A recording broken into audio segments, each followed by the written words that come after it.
USModernist Radio is part of DesignNetwork.org, exclusive architecture and design podcasts reaching creative listeners worldwide. Hi, I'm Elizabeth A.T. Smith. I'm the author of Blueprints for Modern Living, History and Legacy of the Case Study Houses, and we're listening to U.S. Modernist Radio. Mama don't allow no architecture around here.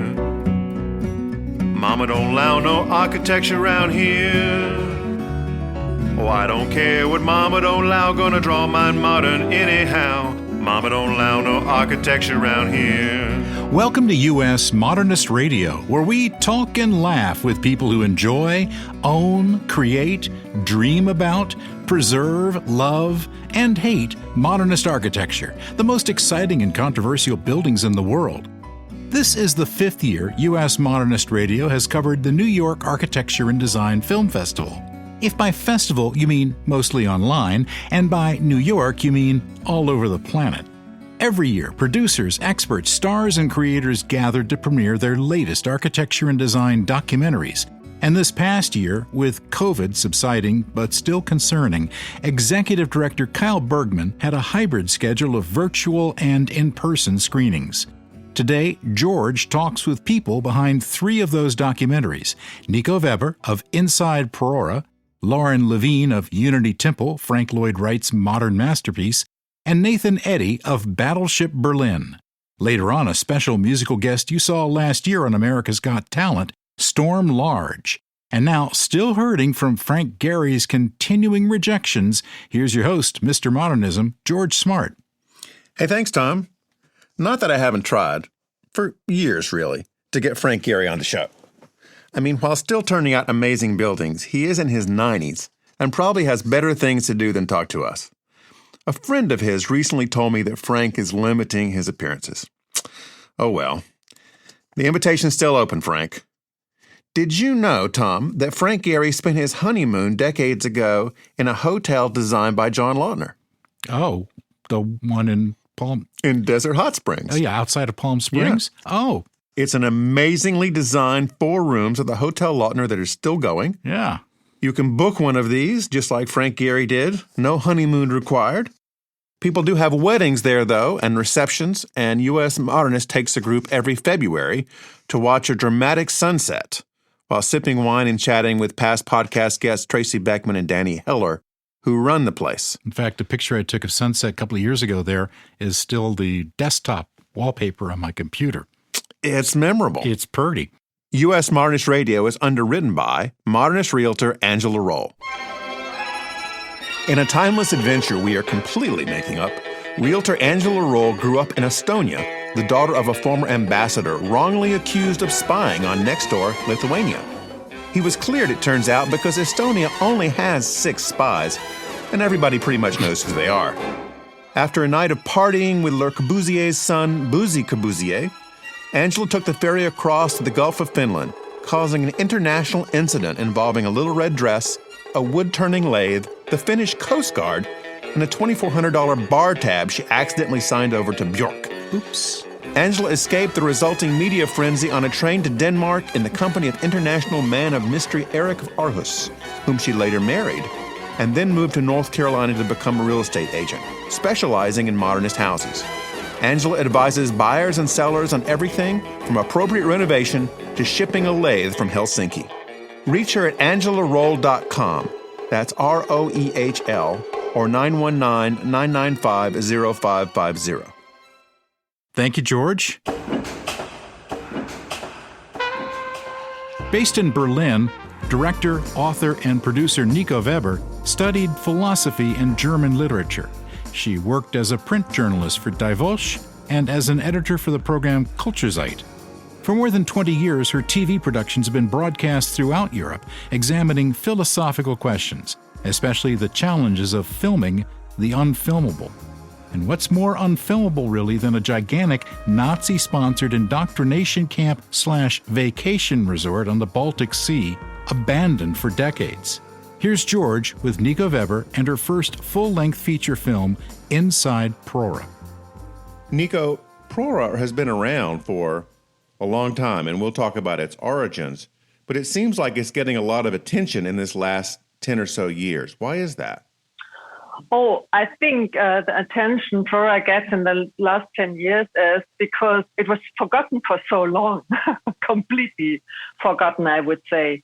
And in the last 10 years, everything changed in Prora. It's kind of a huge and really impressive transformation process because Prora was once the monster by the sea, the Colossus of Rügen, and it was a completely abandoned site for a very, very long time. And since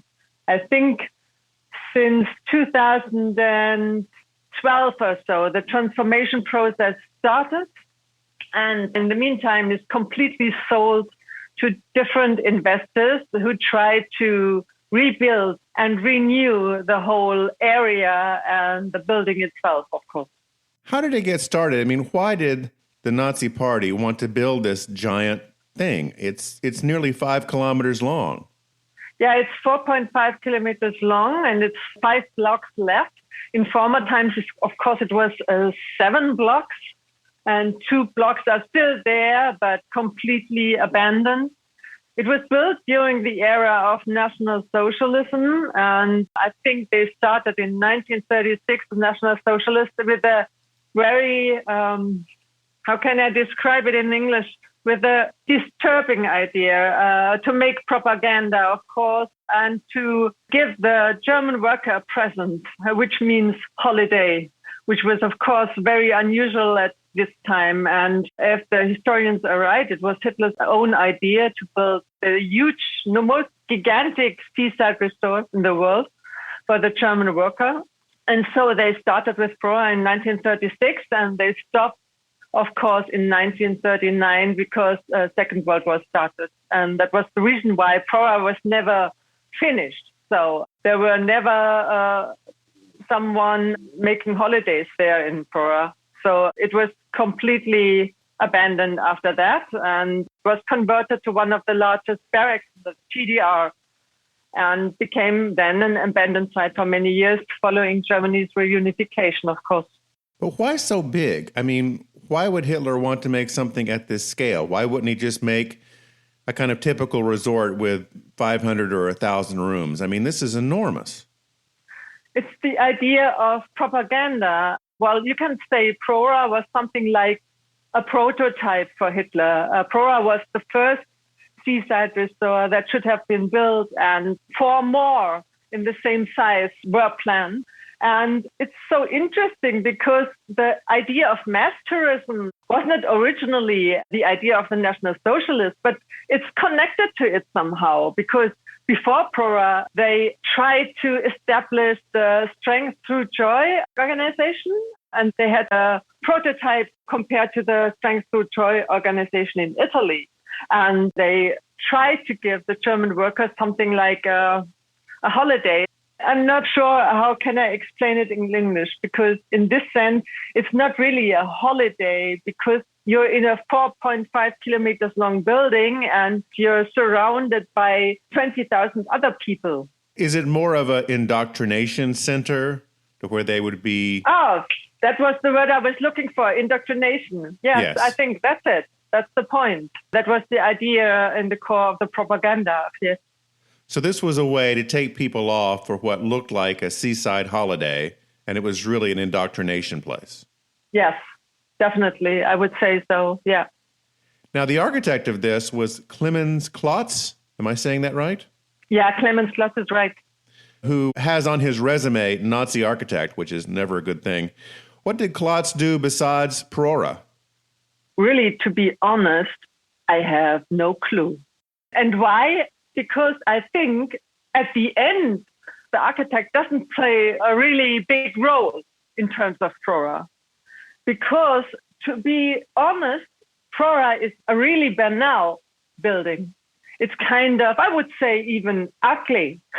It's an ugly building, and it's not something you would consider to be a very good work of an architect, you know? It's just about masses, and it's just about looking at people like ants. And I wouldn't say that Clemens Klotz is an architect in the modern sense, in the modernist sense. I wouldn't say so. No, I wouldn't say so either. It looks like he lived another 30 years. He died in 1969. Yeah. He did a new domed train station in Munich. Oh. And he did some master planning for the city of Cologne. Yeah. But other than that, there's not a whole lot about him. I think he was a good friend of the chief of the German Arbeiterfront, Deutsche Arbeitsfront, which was a propaganda organization of Adolf Hitler, and a very good friend of Robert Ley.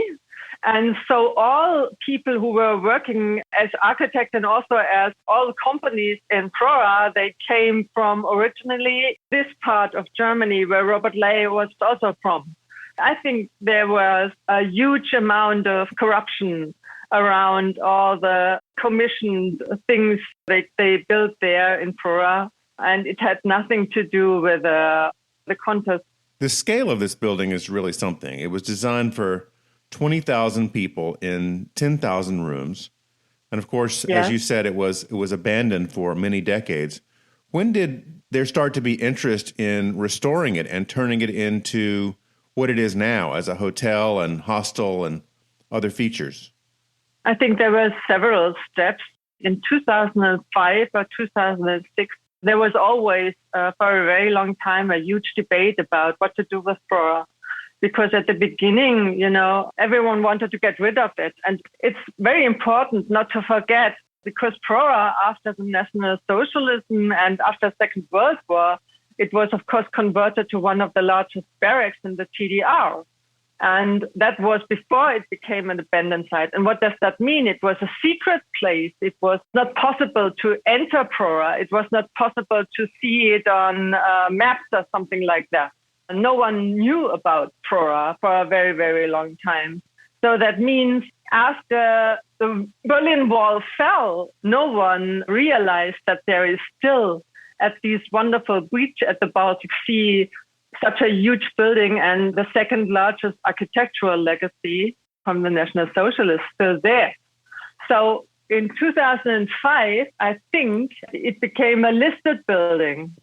And after that, 10 years or so after that, because Prora is a part of one of the poorest parts of the country in Germany, they decided to sell it in parts, of course, because they couldn't get rid of it. And after it was a listed building, of course, it's done.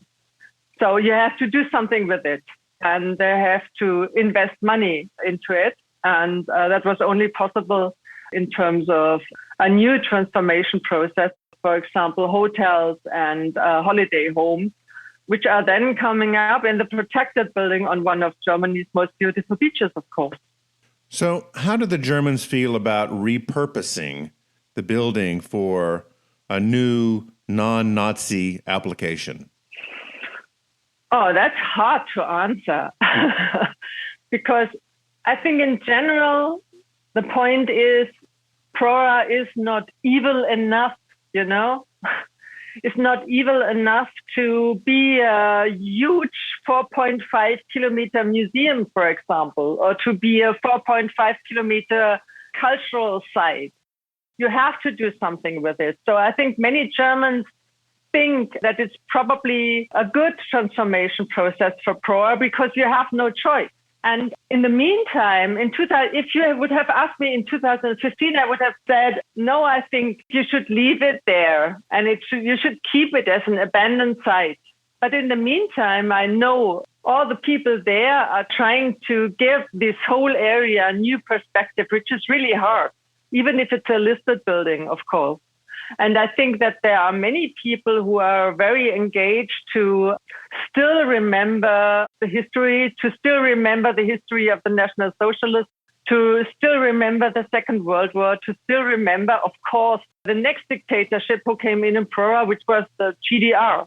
And on the other hand, of course, there are many people as well, maybe the same amount, I'm not quite sure, who look at Prora with a kind of a nostalgia, and who go back there and buy holiday homes there and completely ignore the whole history. I think there are both sides, of course, yes. Prora is located on the island of Rügen, which is in the north of Germany, and you can go on Google and see it from the satellite. It looks like that there are two large sections of Prora. Was it always that way, or was something in the middle destroyed? Yes, it was always that way, because in the middle was kind of a huge area which was thought, I remember it, for propaganda events from the National Socialists. It had the form of a ship. I'm not quite sure if you can see it from the satellite views. I'm not sure, but it's still there, of course. And so these are two large sites. They are connected, but they had one huge corridor originally, which was really 4.5 kilometers long. Yeah. Yes. And was there a transportation system too? Were there ways for people to get around this giant complex? No, because Okay. I think the idea in general was, if you are there like an ant, if you're standing at the beach and looking at Prora, you don't see how huge it is at the end. You just see it from the sea or from above or from the sky. But if you are there, if you are inside Prora, you have these long corridors. But the perception of the building itself is, I would say, limited. Of course, it's a mass building, but that is the interesting thing about the building itself. It's not high, it's just long, 4.5 kilometers long, but it's just 5 floors. So you cannot imagine how huge it is at the end. And people can visit there now. There is a large youth hostel. There is a retirement center. There's quite a few different kinds of housing available on the property. Yes, good research. Yes, it is. And I assume you've stayed there. Yes. What was it like to stay in Prora? There's a difference between I and my team. Of course, we filmed once in Prora in abandoned park, and we stayed overnight there and filmed during the night. And that was quite interesting because you hear sounds everywhere and it's really spooky.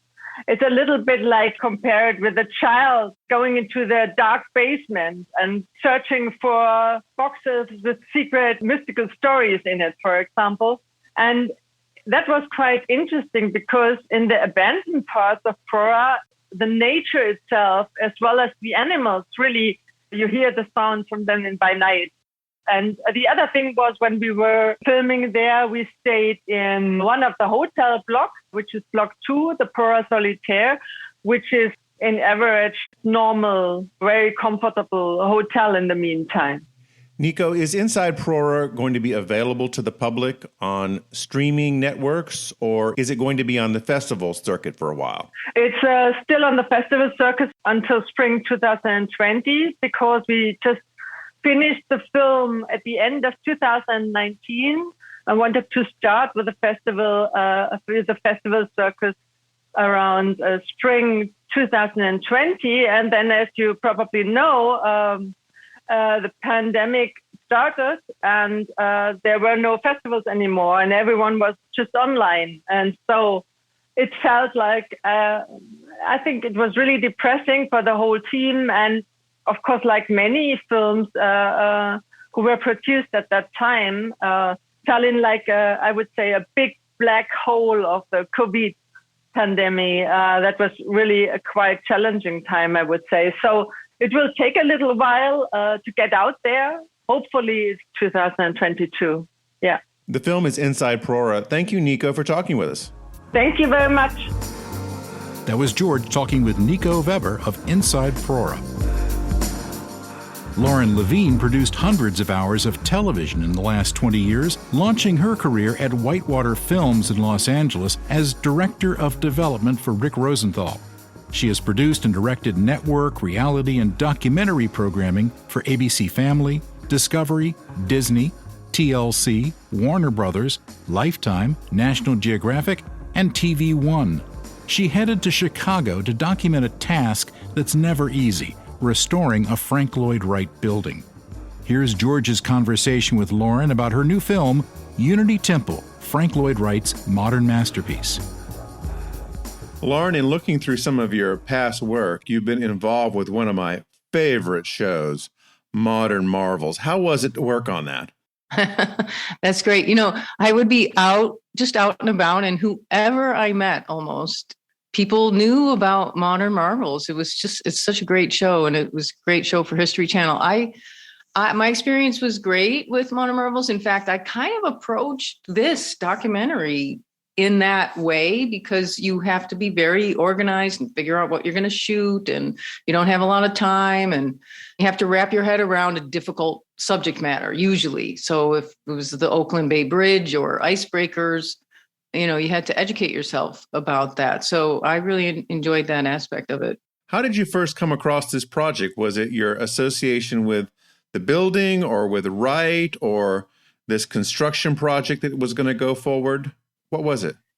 It was actually a friend of mine who took on the role of executive director at the time, Heather Hutchinson. She's not in that position anymore, but we were friends, and she told me about this new job she had and the restoration. And I just immediately said, I wasn't really thinking of myself as doing a documentary, but I said, well, that's fantastic. You should definitely document that. Or what are your plans to document it? And it evolved into the board and Heather and Brad White deciding to actually make a documentary about it. And what year was this? 2015. Okay. So it was a while ago that's when they started construction. And even before I knew I was going to actually do a film, I sent a camera person out to the site in Chicago to film the building in its existing state before they put the fencing and the scaffolding up, just in case we decided to do it. So I would have that footage of the building in its current state. You know what I mean? So once they had the scaffolding and the fencing up, you wouldn't be able to see it. Before construction started in 2015, how many years had they been working on the permissions and the planning and getting the experts and getting the budget and all that? I think Gunny Harbo, the lead architect, I think at some point in our interviews and discussions, he might have been working on it for 20 years. It was a long time. I think there was various stages of decision making, and should we do it this way and should we do it that way? And then, of course, the funding, and then Alphawood Foundation came through with the funding. And I think once that ball got rolling, I really can't say for sure, but I'm sure it took them at least a year or two to gear up. It's an incredible amount of research and work going before you even put the scaffolding up. I mean, this really was sort of like a modern Marvels for modernism, wasn't it? It really, exactly. It really was, yeah. What did they discover when they were doing the demolition part of it that they didn't know was there? Well, I think it was the roofing above the classroom that was the biggest discovery. And so that involved the second skylight. And I can't, speak to the extreme ins and outs of that, but it definitely was a surprise, and it definitely was a big expense. The concrete was uneven. There had been water damage there that they hadn't gotten to, you know what I mean? It hadn't shown the damage yet. But once they started to get up into the corners there, they saw there was a unevenness in the roof. So they had to add to it and build on top of that. The building had been pretty much patched together for decades, right? Well, they did this whole thing in the 70s where they did the shotcrete process and kind of restored some of the concrete that had been damaged. And then at some point, I didn't put this in the film, but at some point there was a piece of the roofing or something that fell in the sanctuary that didn't hurt anybody. But that was, I think, another little inspiration for them to get going on the overall restoration. Was that the ghost of Frank Lloyd Wright being pissed off about something? That's right. You really can feel him. It's interesting. There was a guy, Joe Siri, who I just loved. He was in the film, and I had this really special moment that it didn't work in the film, but this really great moment at the end of interviewing him. He spent so much time in his research in this wonderful book that he wrote about Frank Lloyd Wright and Unity Temple and other liberal religious buildings at the time. So it's a really wide study, but very, very detailed.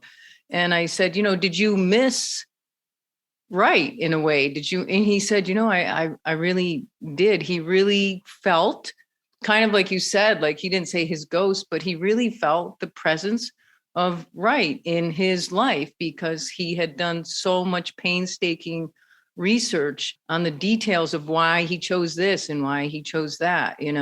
Like in the film, he says how Wright was very concerned with the textures. And I loved those moments because for me, that was what was interesting about it for me, was to tell the story in the details, and that's, again, what makes a good modern marvels is you make those details as interesting as you can. It's not going to get everybody in the audience, because everybody in the audience might not care about the granules and the texture of the concrete and the colors and the texture of the paint and things like that. But Joe it was just really touching, really, to hear him say that he had spent so much time with him that he was kind of feeling kind of low when he wasn't digging into Wright's life in the same way.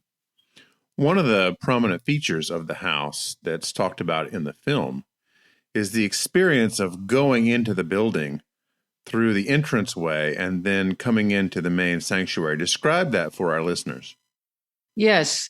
I think Wright himself did refer to it as this path of discovery. And Blair Kamen, the architectural critic at the Tribune, I realized when he came to do his interview, he was so articulate.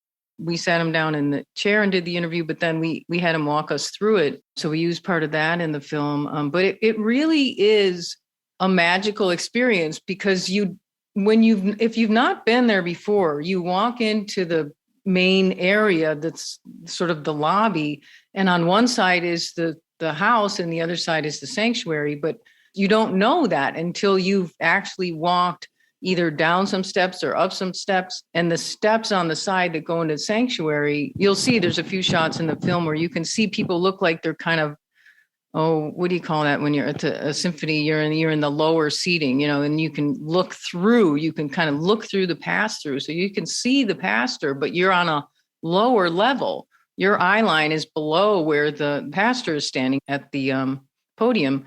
And then there's inside, you walk in, again, there's a shot where Blair describes it, and then you open up and there's these, 3 other levels of seating. But no matter where you sit, everyone can see everyone else.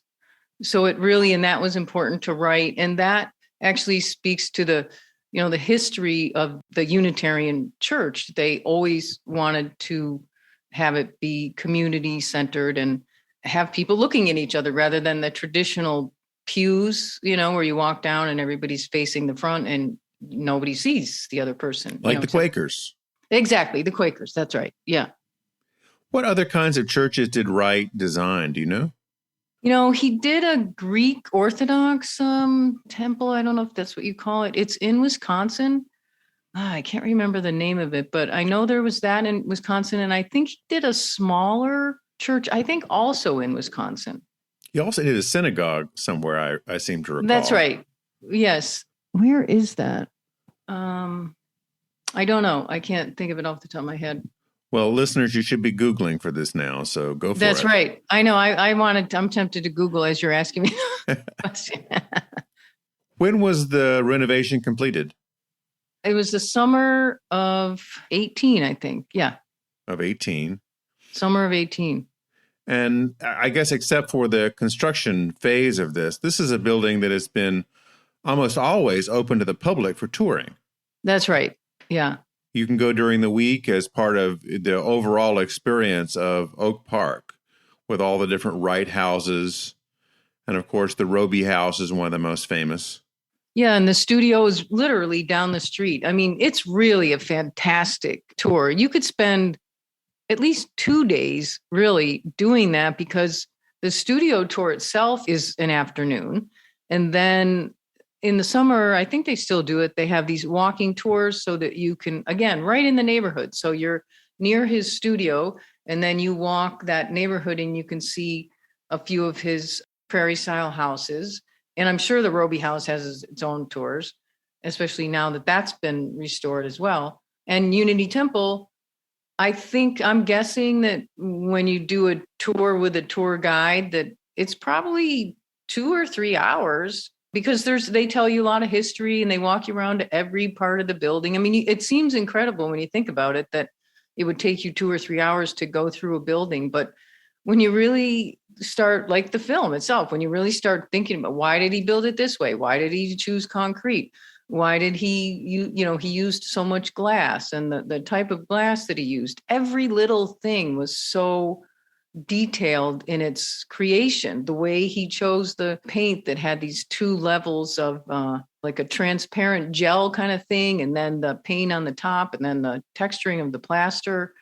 It's just so detailed. I mean, he looking for the concrete to match the concrete was a huge process in itself.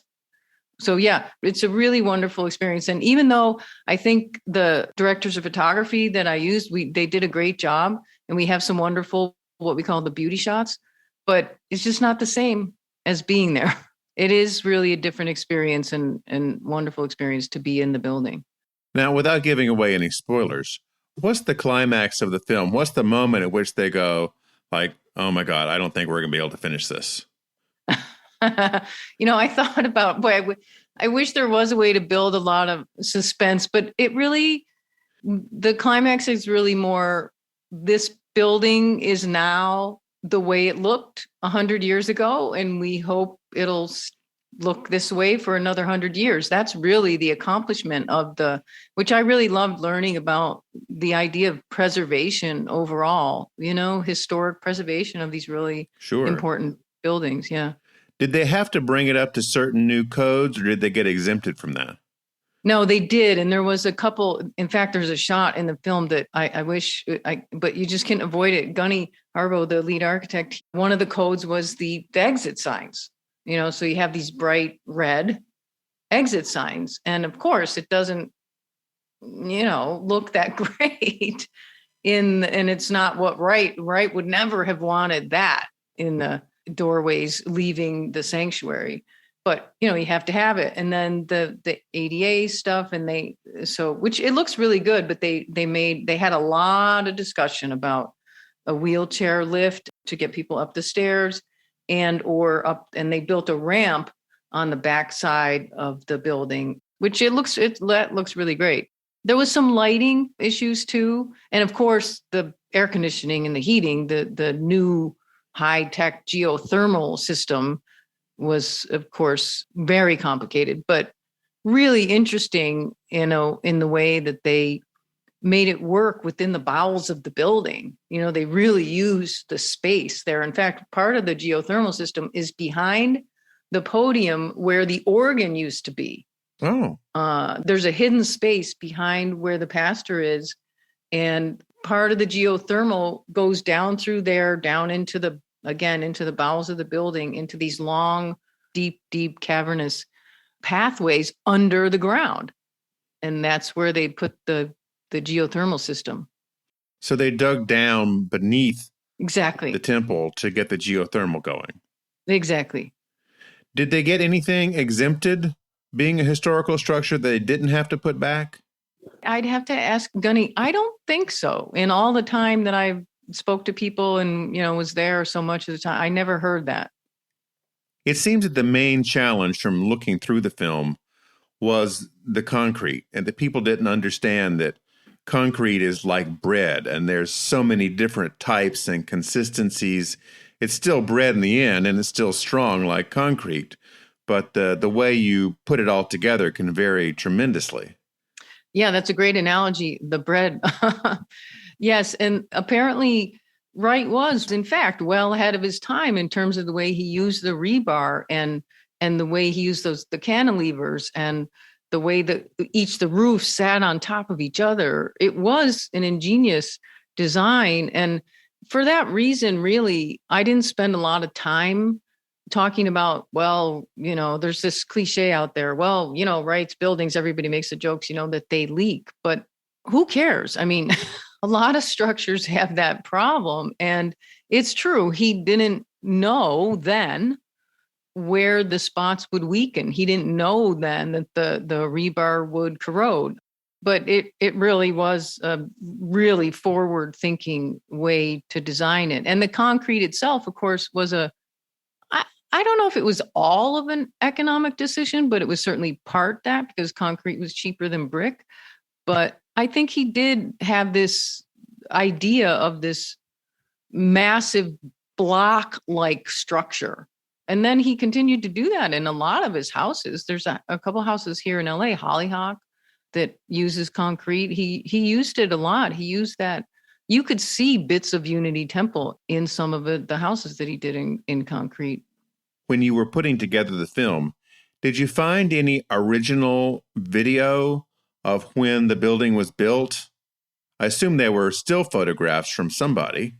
Yeah, I wish I did. They did hand me a box of old VHSs and CDs and things. And I went through quite a bit of it, hoping for a little gem of some wonderful footage or something, but no.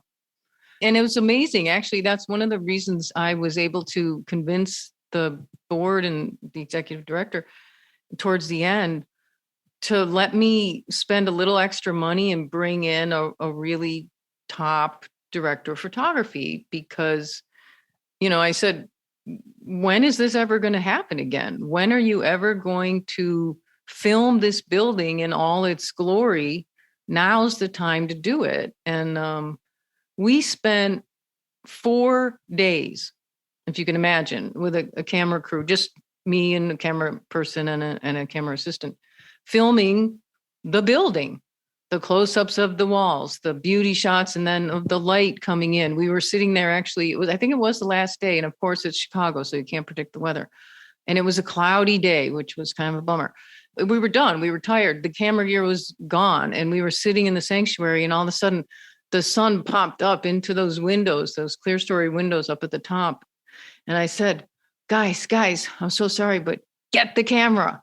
So we ran and got the camera set up, and we probably got, 6 or 8 really wonderful shots of the light shining through and just all different aspects of the building. And the sun just popped up, and we had about, maybe 20 minutes. And I was so happy to get those shots, because they all play at the end of the film. Is there a place that the public can view the film, or is it going to be in the festival circuit now? It's now in the festival circuit, and I'm about to make a distribution deal. So I would imagine it would be available on, the myriad of streaming platforms like the Hulus and Amazons, and the distributor will pitch it and sell it to these various platforms. It might even be on the movies on American Airlines. Those kinds of deals, they kind of throw the net wide. But yeah, I would look for it on the streaming platforms. I would think by the spring, maybe the summer. The film is called Frank Lloyd Wright's modern masterpiece, Unity Temple. And this is Lauren Levine. Thank you, Lauren. Thanks, George. Really great to talk to you. We are back in Berlin now with American filmmaker Nathan Eddy. He studied journalism, architecture, and filmmaking at Northwestern University before moving to Germany in 2008. In addition to his work as a writer and filmmaker, Nathan has worked with preservationists to aid landmarking efforts for endangered works of modernist and postmodern architecture. In 2017, he led the effort to save the postmodern Philip Johnson and John Burgee AT&T building in Manhattan. You know the one, it has the Chippendale top? In 2018, he was unsuccessful in his efforts to save the Helmut Jahn building in Chicago.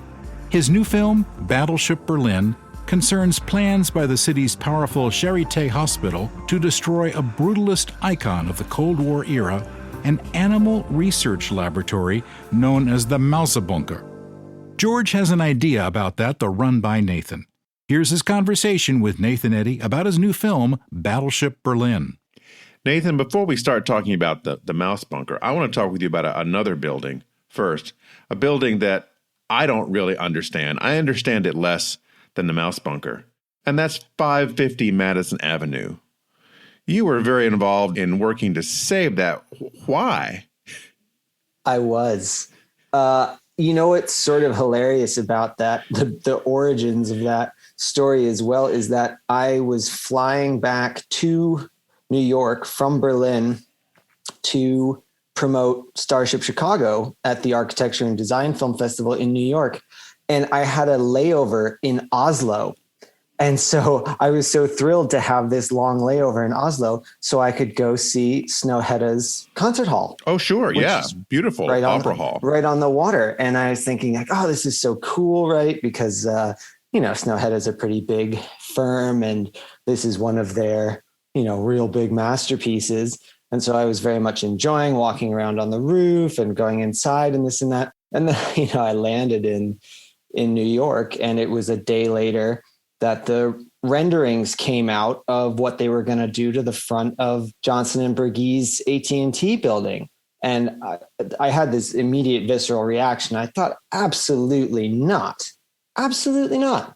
And so I messaged my friend, Adam Nathaniel Furman, who's a designer in London.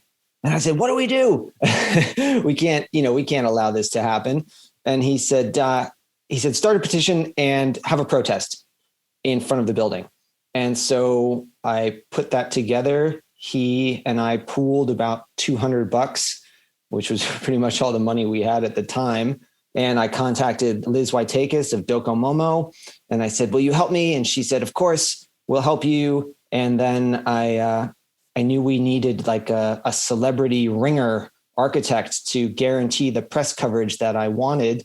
And so I called Bob Stern's office and I said, will Bob come to the protest? And they said, well, Bob's not really into protests. I said, yeah, but Bob's really into publicity. And they laughed. And I thought, I think we'll get Bob.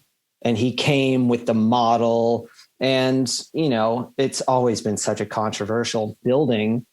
And I thought that, if we can get the ball rolling because it's New York, because it's the AT&T building, because it's postmodernism, the international press should pick it up and we should be able to get the building saved for about $200.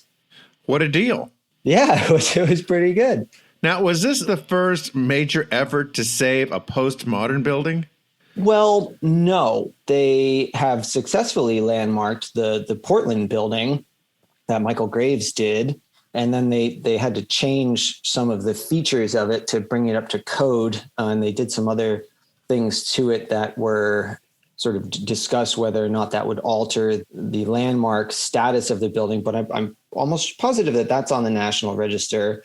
Obviously, the situation in Chicago with the State of Illinois Center is still very much up in the air. Although if you ask any reasonable architecture historian, that building qualifies across the board for protected status.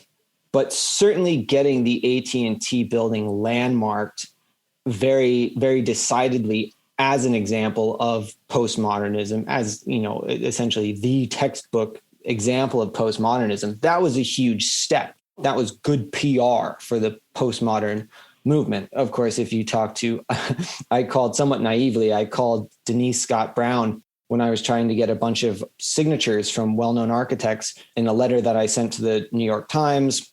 And I called her and I said, would you sign this petition?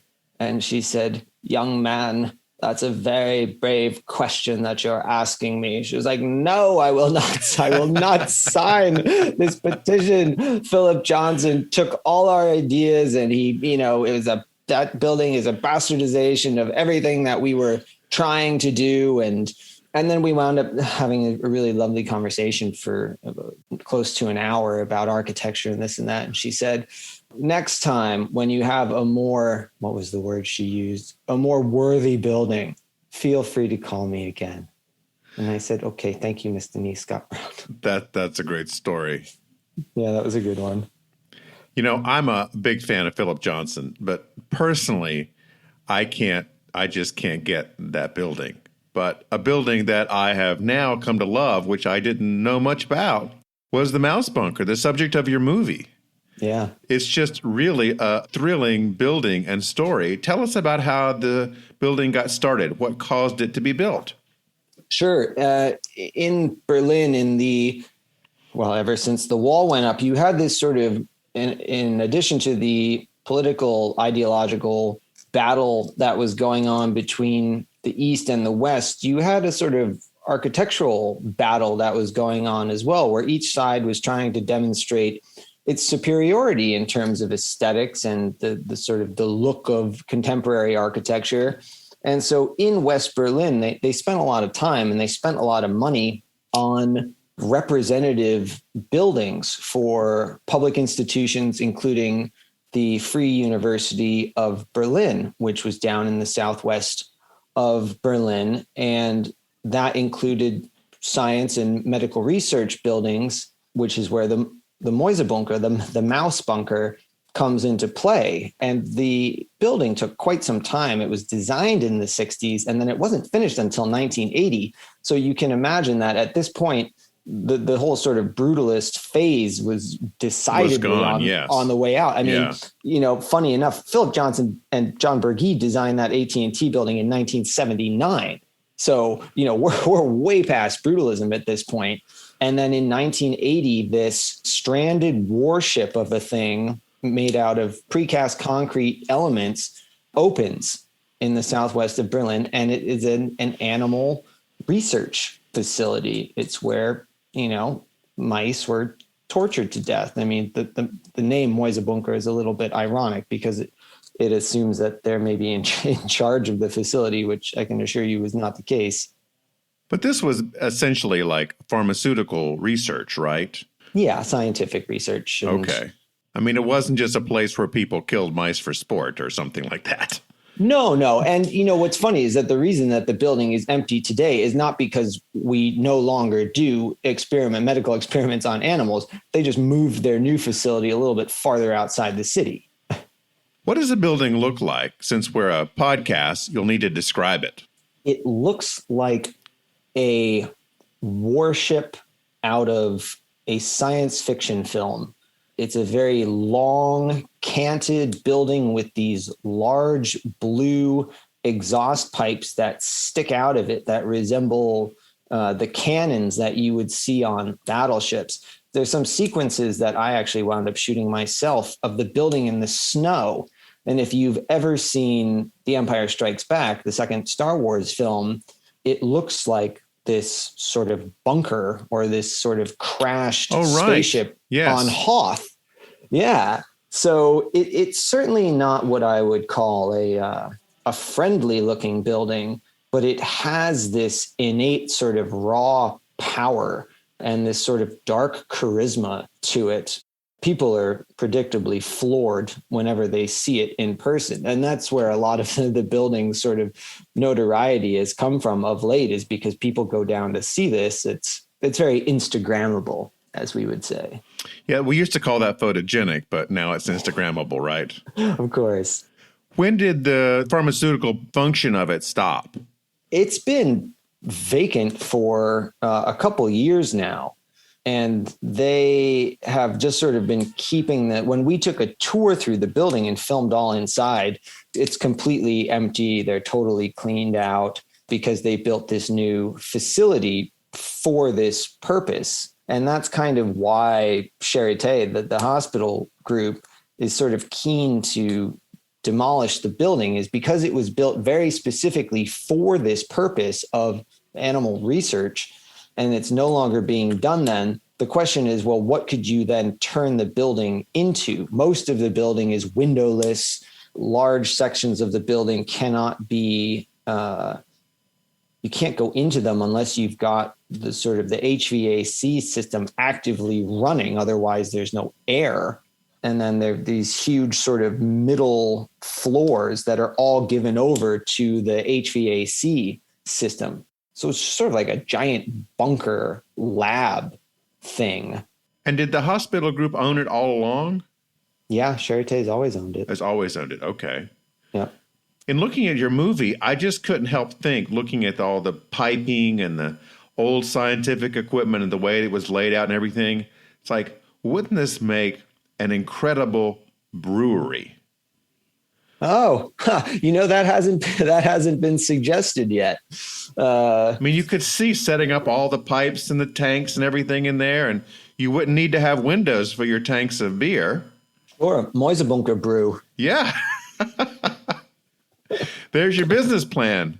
Yeah, Charité's been a little bit non-responsive to the more creative ideas that have come out. But man, Germans and beer, maybe that's how to crack this nut.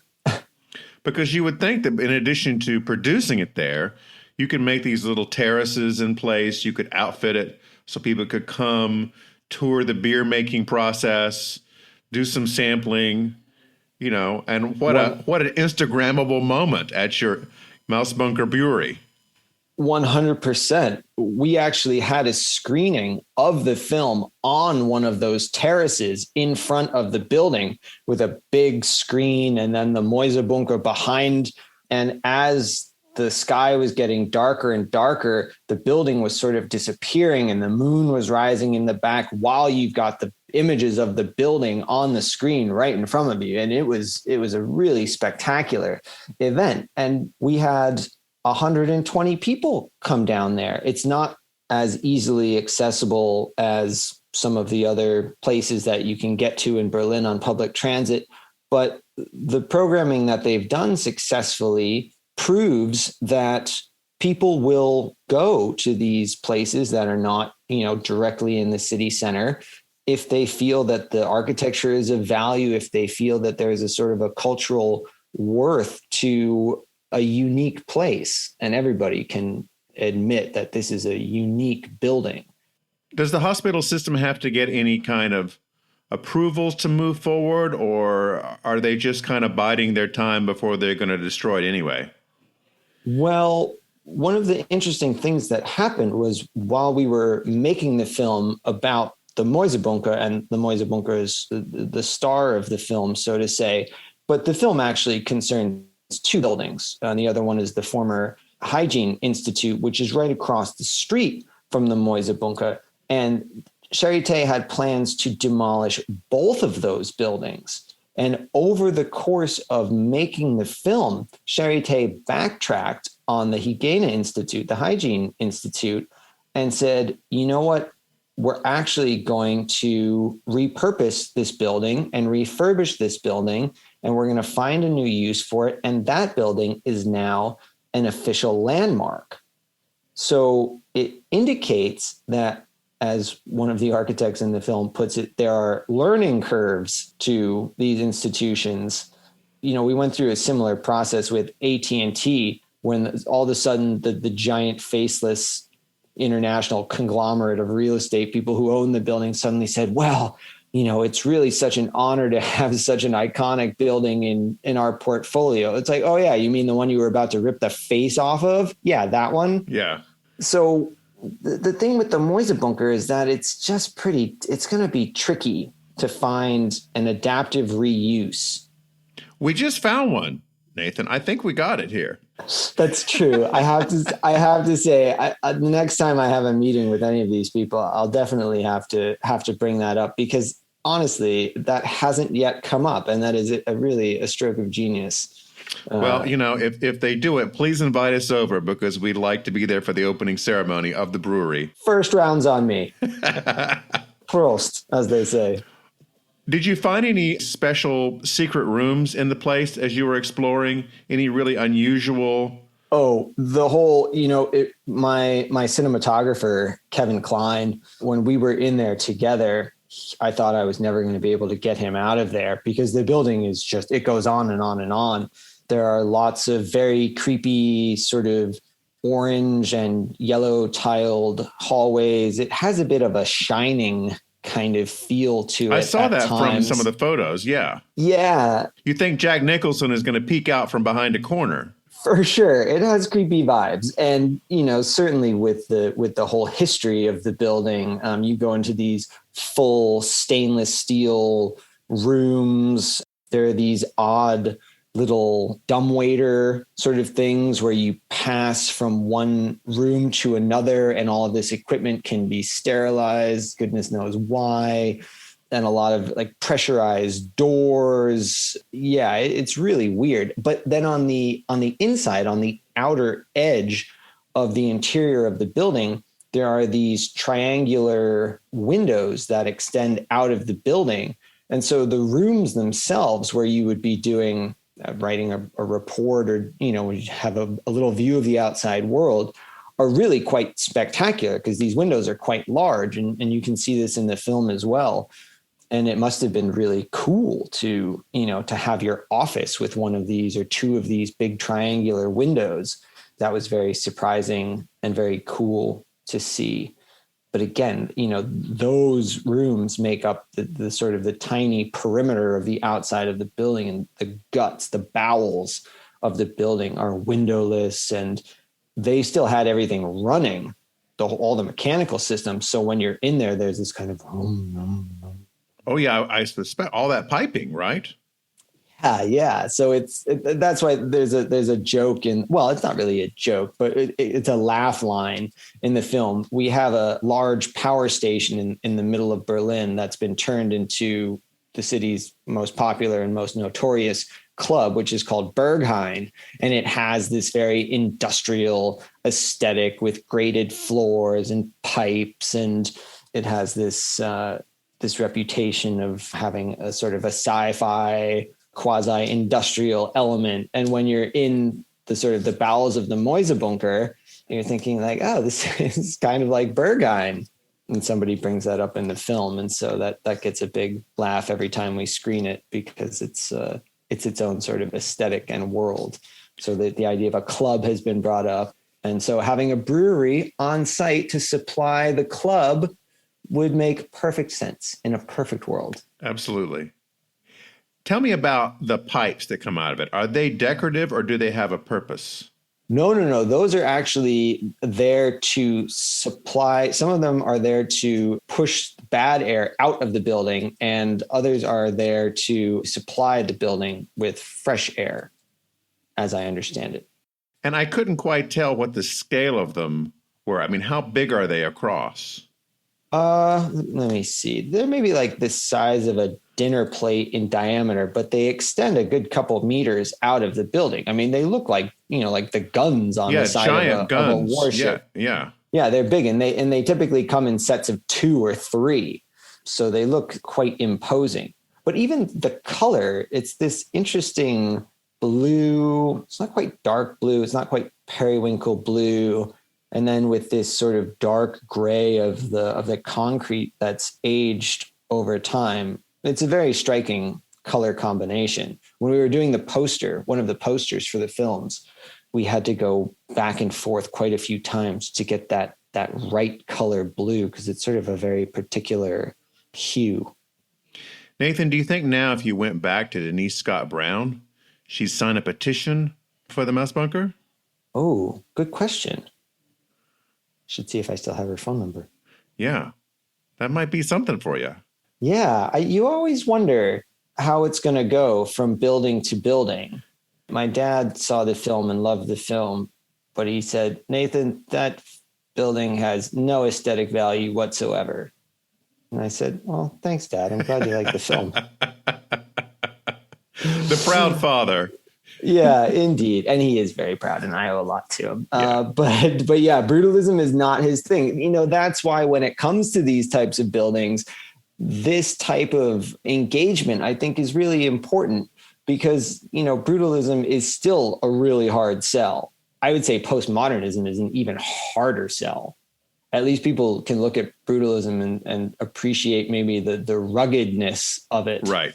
The mass of it. Yes. Yeah, exactly. Or this kind of, in the case of the Mouse Bunker, this somewhat threatening kind of. The snow-covered ship on Hoth. Yes. Yeah, exactly. People sort of innately sort of understand, or it taps into their existential fears or aesthetic predilections, maybe even. But yeah, postmodernism, people are like, oh God, that was garbage when it was built. It was garbage now. The film is Battleship Berlin. Thanks so much, Nathan, for talking with me. It was an absolute pleasure. Thank you so much for having me on the show. And Denise Scott Brown, expect a call. I'll call you soon, Denise. That was George with Nathan Eddy and the new film Battleship Berlin. Singer, songwriter, and siren Storm Large was born and raised in suburban Southborough, Massachusetts. From the age of 5, she started singing and writing songs and attended the American Academy of Dramatic Arts in New York. In 2002, she moved to Portland, Oregon, originally planning to quit music and attend the Western Culinary Institute. But at the urging of friends, she began singing with a band called the Balls. Storm attracted national attention as a contestant on Rockstar Supernova, and she's the author of Crazy Enough, named Oprah's Book of the Week. Storm tours with her own band, Le Bonheur, as well as internationally with Pink Martini. Welcome, Storm. Hi, how are you guys? We are great. It's so nice to have you on the show. Thank you for having me. It sounds like you guys interviewed quite a few amazing jazz musicians, and maybe they could lend a hand with your theme song and help you guys out with that. Well, you can be the first to volunteer, I tell you. Just send me a couple of words and I'll work something cool out for you. Okay. Oh, wonderful. With no swears. All right. Well, before we get started, I have a question. Okay. When you were on America's Got Talent, there was this odd exchange between you and Simon Cowell. He asked if you had met before, and you gave a very deflective answer. Had you actually met before? No, I was just trying to be funny that maybe we had some biblical Rendezvous? relations back in the day. It's just kind of, sometimes men see women. Have we met? Have we met before? Right. He wasn't flirting. He wasn't flirting with me. I was just being a jack on stage. That's all. Well, it was pretty funny. I liked it. Thank you.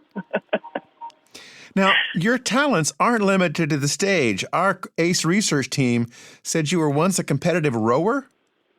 Oh, yeah. I was in the junior nationals. I was ranked something like 6th in New England for my age. I think when I was 14, 15, 16. But it's weird because I was really, really good, but I'm just not a competitive person. I had all this pressure on me, and I really just was doing it so my dad would talk to me. Wow. Because he's a football coach, and very So this would be oriented. where you're on a skull. You're with a team rowing. In school, it was a 4 oars, 8 oars, and then in the junior nationals, it was a 2 oar. And sculling is just solo. I've never really done that, but yeah, it was a really, really, really, really intense sport. And I was like, there's definitely people here who are as good as me, but really want it. They really want to be sitting where I am. And I don't want to be here. Whether or not I'm good at this or not, it's not fair for me to take someone else's place who really is working really hard to be in this place, who wants to be here. So I think the Winklevoss brothers in the movie The Social Network were competitive rowers at Harvard, Yale, wherever they were. Harvard, yeah. Yep. Okay. Oh, yeah. Okay, and they were a little competitive. Yeah, a little bit. But you were competitive, and you went on Rockstar Supernova and did really well there. So there's some competition in you somewhere. You know what? It was a singing competition, just kind of like America's Got Talent, sort of as a somewhat of a public appeal competition. But I'm the kind of person who's just like, yay, everybody, oh my God, you were so good. Because I was just such a lonely kid, and music and singing and being funny and being flamboyant or whatever got me my social life and brought me all my friends and was the thing that I have that kind of cured my loneliness. And so when I'm sharing that, I will always be competitive with myself and always try to do better than I did last time and figure out how to do something better always. But I've never been the kind of person who was like, I'm going to be better than him. I'm going to be better than her. I've never been like that. I hate that. I think it's just not productive. Yeah. But I understand it's motivating for some people, for sure. Now, how did you hook up with Pink Martini? Well, Thomas Lauderdale, the band leader, and I had been friends for a while in Portland. Portland, small town, especially in the music world. And Thomas and I did a lot of fundraising, a lot of political stuff together. And then when China Forbes had a vocal cord injury, Thomas and China really, really, really encouraged me to please just take a temporary spot while China recovered. And I finally agreed, and I'm really glad that I did. But man, it was hard. I had to learn 10 songs in 5 languages in 4 days before performing 4 sold-out shows at the Kennedy Center in 2011. Is that all? Wow. Yeah, oh, that's all. I was so nervous. And they were so nice about it. And I just said, please, please, please, because everyone's used to seeing China, who is this really stylish, very gammon, dark-haired, very, very pretty and ladylike and stuff. They're used to seeing her, and all of a sudden they're going to see this big, tattooed punk rock boobzilla come out, and they're going to be like, boo, boo, who's this hooker? Ah! And, because they have diehard fans. And so I said, you have to go out there first. And when you introduce me, you have to say that I'm doing China a favor. I'm here to help, not to take anybody's place. Yeah. And so he did that, and ended up having to do that all around the world for that whole year because she took a while to recover. But she's completely healed, and her voice is just as perfect as it ever was. Thank God. Thank God. I saw them perform a couple of weeks ago, and I have a question for you. Okay. Timothy Nishimoto, who does the wonderful Yolanda song. Yes. He's on stage with this sort of dark instrument. It looks like a beehive. What is that? Oh, it's called a huido. A huido, it's like that. Yeah. Yeah, it's you rub it with a stick, and it has it's serrated wood, and it makes it drags a cool sound, and you can also tap on it with a stick as well. It's a huido. Oh, okay. Storm, you evoke such incredible passion in your performances, so much that people go a little bit mad. It's very primal. Our HR department won't let us say more than that, but so our audience does not burst into flames right away. We're going to start off with a song from the 1937 Rodgers and Hart musical Babes in Arms, which was a spoof of New York high society and its phony social pretensions. It's been covered by Tommy Dorsey, Lena Horne, and Frank Sinatra in the movie Pal Joey. Interestingly, Sinatra sang the song with new lyrics as The Gentleman is a Champ at events for disgraced Vice President Spiro Agnew and Orson Welles. In 2011, it was a hit for Tony Bennett and Lady Gaga.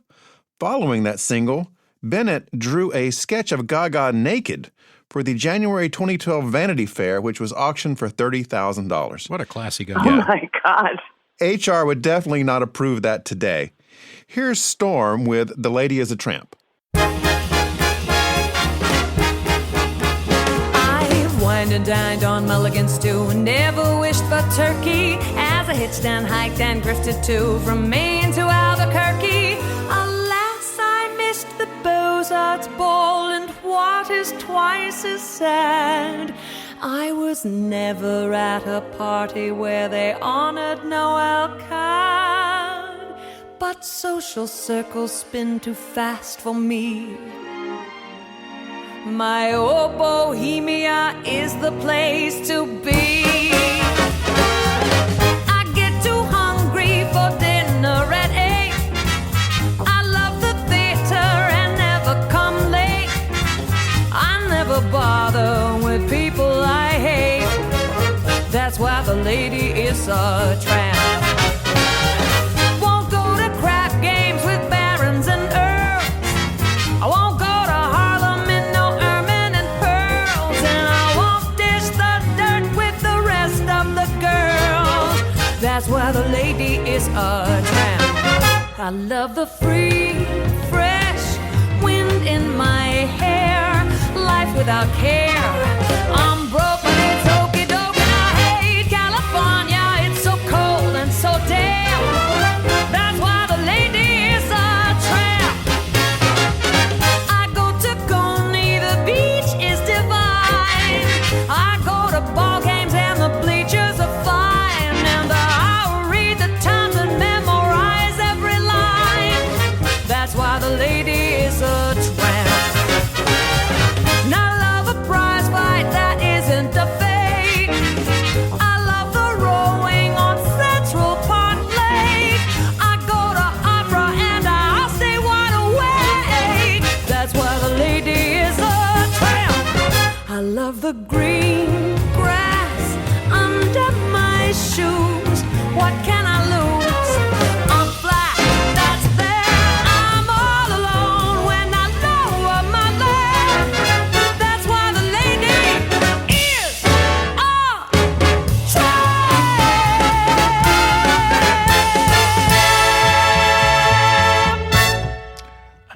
remember that in a Disney movie. It's funny. I've actually played at venues where my reputation precedes me, and we sometimes get the talk where they remind me that their donors and their sponsors are older and maybe don't understand some of my ribald humor and some of the more raw nature of my stage performances. And that's understood. I totally get that, even though I maintain, I'm like, look, if they're older, especially if they're older women, they've been through a lot, and they're fine. Yeah. Nothing they haven't seen before. Yeah, they want, a lot of older ladies in particular, they're just like, thank you so much. That was so awesome and real. But there was this place, I cannot remember the venue, but they said, yeah, we can't do ladies at Tramp. And I said, why? Like, well, it's just not, we just don't like that kind of talk. I'm like, it's a what? It's a song lyric. I think it's from 80 years ago. I know, and I think in the original musical where it appeared, it was sung by a young girl, just talking about how if a woman is real, it's kind of ironic, you know. Like, so I guess if a woman is real, she's a tramp. Yeah. Well, I'm glad we've gotten rid of most of that. Yeah, we have. Well, we're keeping on, you know. I mean, no one sketched a nude of me to make $30,000 yet, but there's definitely some amateur photography out there that I'm sure will do me really well when I run for office one day. Hey, there you go. Okay, well. Yeah. Well, you know. Oh, absolutely.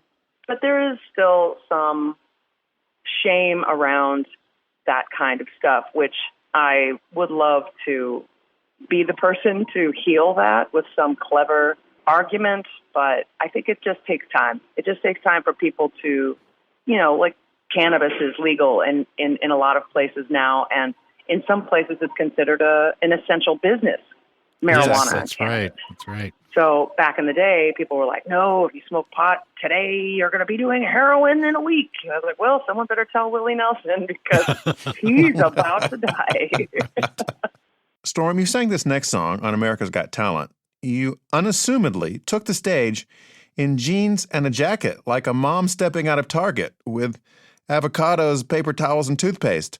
No gown, no hair, just a good old middle-aged gal stepping up to sing a good old middle-aged jazz standard covered by hundreds of artists. You could tell the judges were prepared to be unimpressed. The song, I Got You Under My Skin, was written by Cole Porter in 1936. It lost the Oscar for Best Original Song to The Way You Look Tonight, but became a signature tune for Sinatra. He sang it at all his concerts, a tradition followed by his son Frank Jr. Louis Prima and Keely Smith charted with it in 59 and the Four Seasons in 66. After the usual niceties with the AGT judges, including that exchange with Simon Cowell, Storm started singing. Then something happened. She blew away the crowd and seized the night in an electrifying performance. So here's Storm with I've Got You Under My Skin, and you can see the AGT version on YouTube.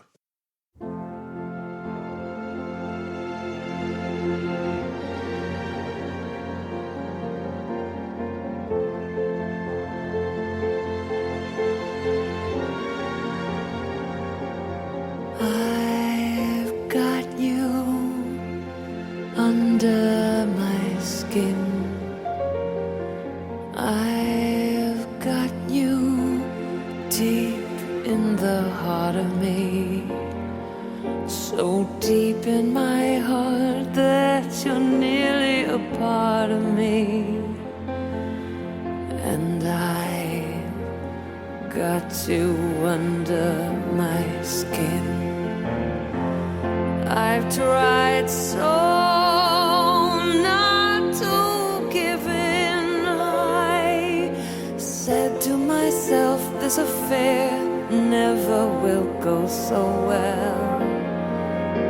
But why do I try to resist when, baby, I know so well that I got you under my skin.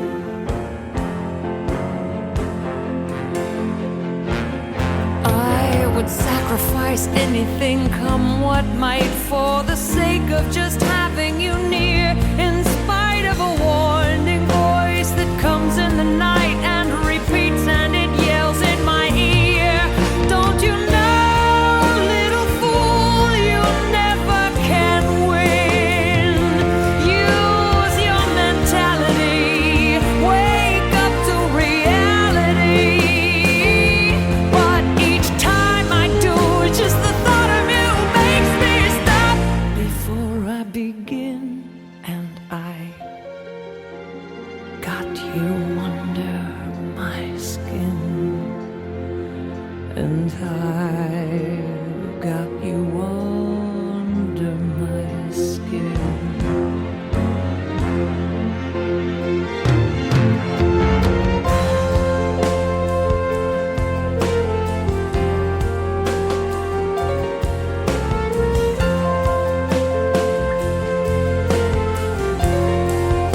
Tom, I think I have the vapors. I'm feeling faint. that is, you took the song and deconstructed it and put together something completely different from that Frank Sinatra tune. Oh, it's just unbelievable. That's amazing.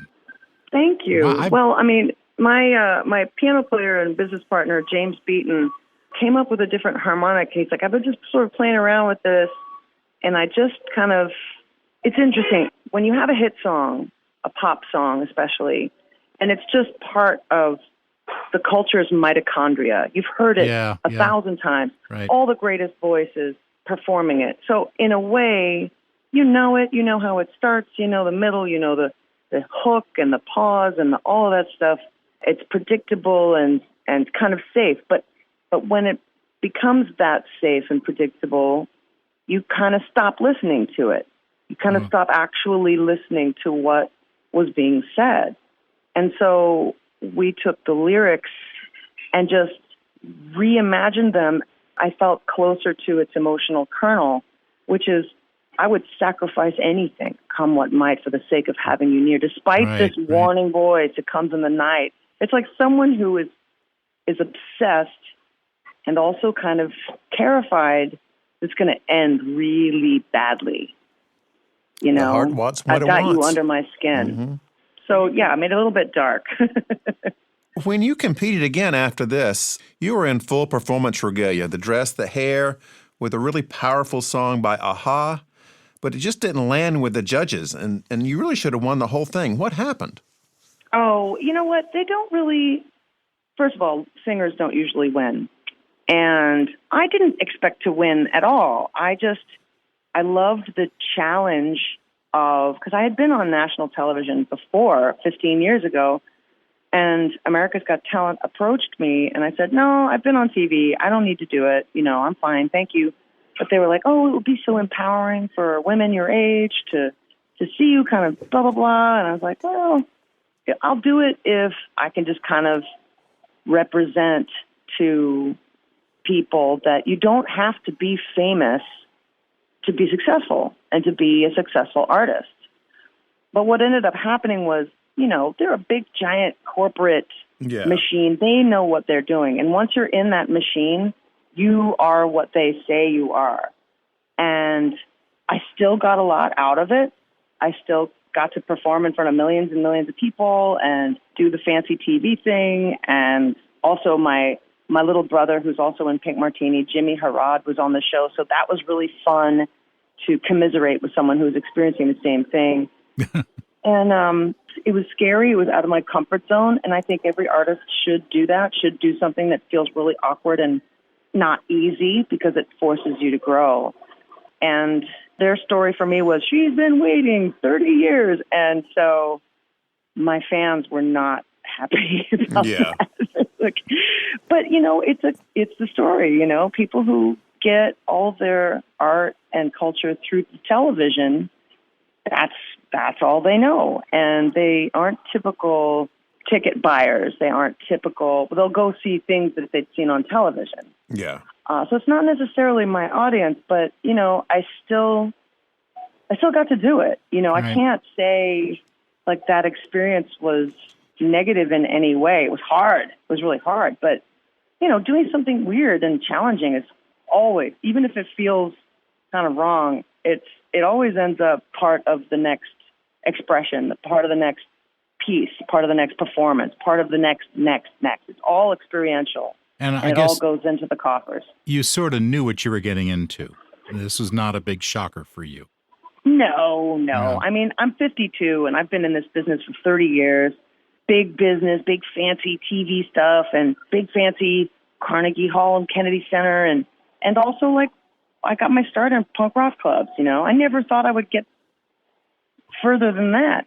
I didn't think I was going to live into my 30s, let alone be thriving in my 50s. So really, it's kind of like a goldfish gratitude. I just like, oh my God, my life. I can't believe it. I mean, I work hard, and I really have a overdeveloped sense of responsibility to my band and to my management and to venues and to fans.